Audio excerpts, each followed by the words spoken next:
আল্লাহ পাক বলে একটা পিঁপড়াকে কখনো টেনশন করতে দেখবা না, কারণ পিঁপড়াই জানে আমি রাজ্জাক আছি। একটা পাখি কখনো টেনশন করে না, কারণ সে জানে আমার মতো একজন রব আছে। ও আমার মানব জাতি, তোদেরকে আশরাফুল মখলুকাত বানিয়েছি, সৃষ্টির শ্রেষ্ঠ বানিয়েছি, তোদেরকে আকল দিয়েছি, তোদেরকে জ্ঞান দিয়েছি, তোদেরকে বিজ্ঞান দিয়েছি, তোদেরকে আমি বাঘের উপর রাজত্ব দিয়েছি, হাতের উপর রাজত্ব দিয়েছি, তোদেরকে ফেরেশতার চাইতে দামি বানানোর পরে তোরা এত টেনশন করস কেন? আরে তোদের টেনশনে দিন রাত হবে না, রাত দিন হবে না, সুখ দুঃখ হবে না, দুঃখ সুখ হবে না। বান্দারে টেনশন করিস না। ওয়ামান ইয়াত্তাকিল্লাহ ইয়াজআল লাহু মাখরাজান।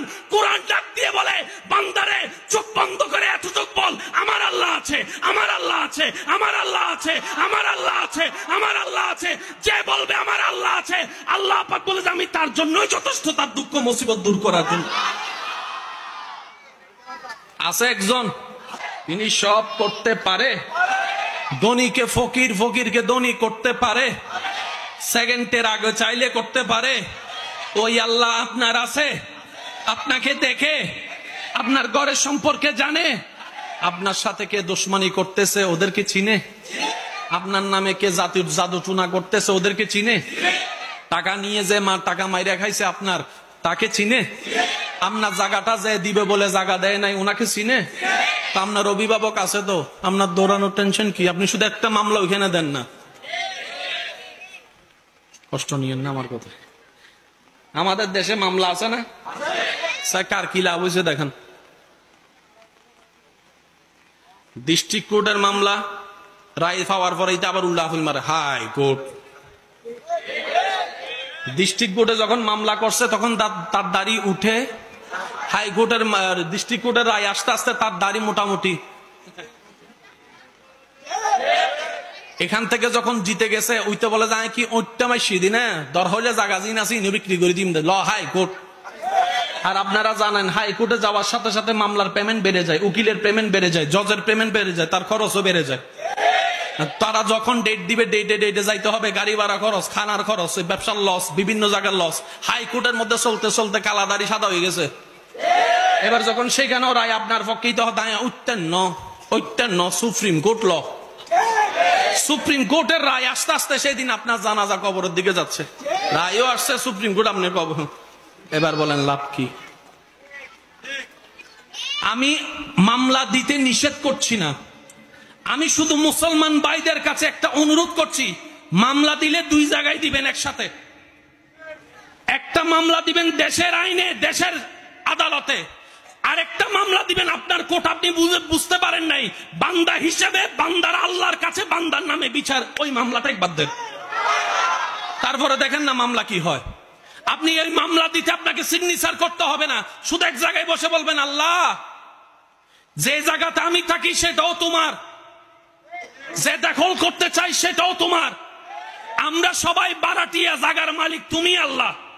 তুমি দয়া করে আমাকে থাকতে দিয়েছো 2 ঘন্টা, তাকে ডাকতে দিয়েছো 2 ঘন্টা, সে ক্ষমতার পাওয়ার দেখায় নিজের 2 ঘন্টাও নিল, আমার 1.5 ঘন্টাও নিয়ে নিচ্ছে।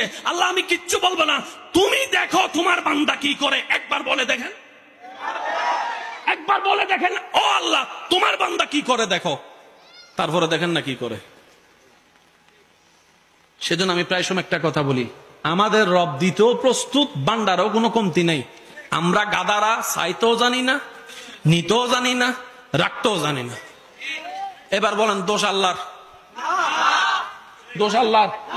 বলে দোষ নবীর? বলে দোষ ইসলামের?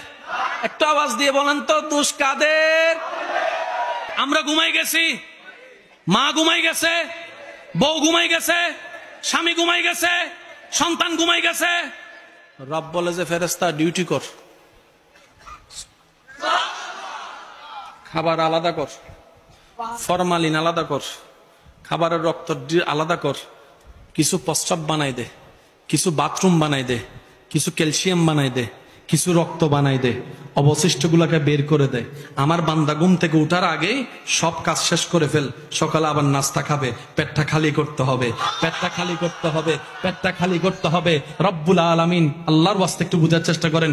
রব্বুল আলামিন, রব বলে যে আমি তো রব্বুল আলামিন, তাড়াতাড়ি কাজটা কর, তাড়াতাড়ি কাজটা কর। এবার বান্দা ঘুমের মধ্যে ডাইনে কয়ত হয়, বামে খাত হয়, খাবারগুলো এইভাবে যায় সেভাবে যায়। কিছু খাবার পাকস্থলিতে গিয়ে আপনার জমা হলো, আল্লাহ পাক বলে যে এই পানিগুলা, ফেরেশতা বলে যে আল্লাহ কোক কি করব, স্প্রাইট কি করব, পানি কি করব, টাইগার কি করব, চা কি করব, সব তো পানি জাতীয়। রব বলে যে সব কিডনির মধ্যে ট্রান্সফার কর, কিডনির মধ্যে ট্রান্সফার কর, কিডনির মধ্যে। সুবহানাল্লাহ জোরে বলে না?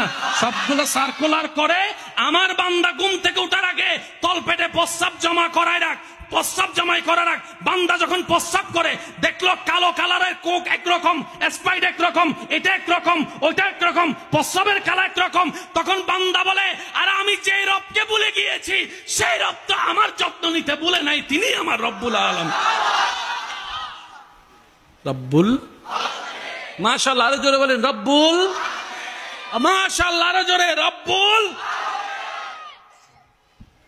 এখানে ময়লা আছে না নাই? আমার যে কোনো বিজ্ঞানের ছাত্র ভাইকে জিজ্ঞেস করেন, ওনারা বলবে কিছু দুলা গাড়ির চাকার মাধ্যমে দেখা যায়, কিছু ধুলা ঝাড়ু দেওয়ার মধ্যে দেখা যায়, কিছু ধুলা আছে অনুবীক্ষণ যন্ত্র ছাড়া। এই প্যান্ডেলটা আপনারা 2 দিন রেখে দেন, এখানে কেউ হাঁটবেন না, গাড়িও চলতে দিবেন না, ওইদিকে একটা বাস দিবেন, এখানে একটা বাস দিবেন। 2 দিন পরে এসে আপনি প্যান্ডেলের মধ্যে, কাপড়ের মধ্যে এমনি একটা টুকা মারবেন, কারণ কিছু ধুলা আছে দেখা। এবার হয়তো আপনারা আমার সাথে একমত হবেন, অনেক সময় দেখবেন ফজর বেলা সূর্যের আলো জানলা দিয়ে যখন ঢুকে, আলোর ভিতরে কিছু দেখলে হ্যাঁ বলেন, না দেখলে না বলেন, সমস্যা নাই। সকালবেলা সূর্য যখন আলো জানলা দিয়ে ঢুকে, ভালো করে তাকাবেন, এদিকে তাকান, ধুলা নাই, আলোর দিকে তাকালে ধুলা আছে। এরকম ধুলা আপনার আমার সব জায়গায় আছে। তো বান্দার তো প্রতি সেকেন্ডে নিঃশ্বাস নিতে হয়, নিঃশ্বাসটা আসে ফুসফুস থেকে, তো নিঃশ্বাসে ধুলা ঢুকলে তো ফুসফুস জাম হয়ে যাবে, মানুষ অল্পতেই মারা যাবে। এবার বুঝতে পেরেছেন আল্লাহ আপনার নাকে কেন পশম দিয়েছেন?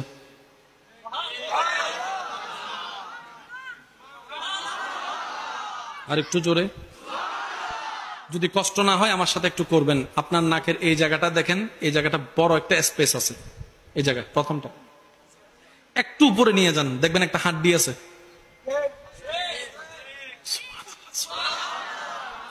Fielder machine. আচ্ছা ভাই সুবহানাল্লাহ, এন্ডা না হইউন নি, গরজ যায় হইউন, এন্ডাকে হইতে। যার যত শক্তি আছে একবার বলেন তো সুবহানাল্লাহ। শেষ ভালো যার, সব ভালো তার। আমার বিদায় ক্ষণ চলে এসেছে, একটু জোরে জোরে বলেন সুবহানাল্লাহ। আপনার নাকের দুলাগুলা যেন আপনার ফুসফুসি নষ্ট করতে না পারে, আপনার রব্বুল আলামিন সেকেন্ডে সেকেন্ডে আপনার দুলাগুলাকে কন্ট্রোল করে ফুসফুস পরিষ্কার করে দিচ্ছেন। সুবহানাল্লাহ, সুবহানাল্লাহ, সুবহানাল্লাহ। আপনি যখন রাস্তায় হাঁটতেছেন, আপনার চোখ খোলা, প্রত্যেকটা পলক আপনার পলক পড়ছে, কিন্তু বাতাসের মধ্যে দুলা তো চোখে লাগে, দুলা তো চোখে লাগে। এবার রাস্তার দুলা, গড়ের দুলা, ময়লার দুলা, রাস্তার গাটের দুলা, চাক্কার দুলা, হেলমেটের দুলা, রাস্তার দুলা, মোটর সাইকেলের দুলা, এই দুলা সেই দুলা, সব দুলা যদি চোখের মধ্যে যাইয়া আটকায় যায়, এই চোখ তো দেখার সুযোগ। আল্লাহ পাক বলে যে আমি আছি না বান্দা, তুই টেনশন করিস না, তুই টেনশন করিস না, আমি আল্লাহ আছি তো, আমি আল্লাহ আছি তো। সুবহানাল্লাহ। বান্দা তুই সারাদিন কাজ করছস, যে কিছু দুল তুই দেখছস, কিছু দুল তুই দেখস নাই। তোর চোখের মধ্যে সামান্য একটা বালু যদি চোখে লাগে, পুরো দুনিয়াদারি কাইত হয়ে যায়, ব্যথায় ব্যথায় হয়ে যায়, চুলকাতে চুলকাতে পাগল হয়ে যায়, বেশি চুলকালে চোখ লাল হয়ে যায়। আল্লাহ পাক বলে যে এরকম লক্ষ লক্ষ দুলা তোর চোখে আছে। আল্লাহ এত দুলা চোখে আমি চোখ দিয়ে দেখি কেমনে, পরিষ্কার কেমনে? রব বলে যে আমি রব্বুল আলামিন আছি তো, আমি রব্বুল আলামিন আছি তো।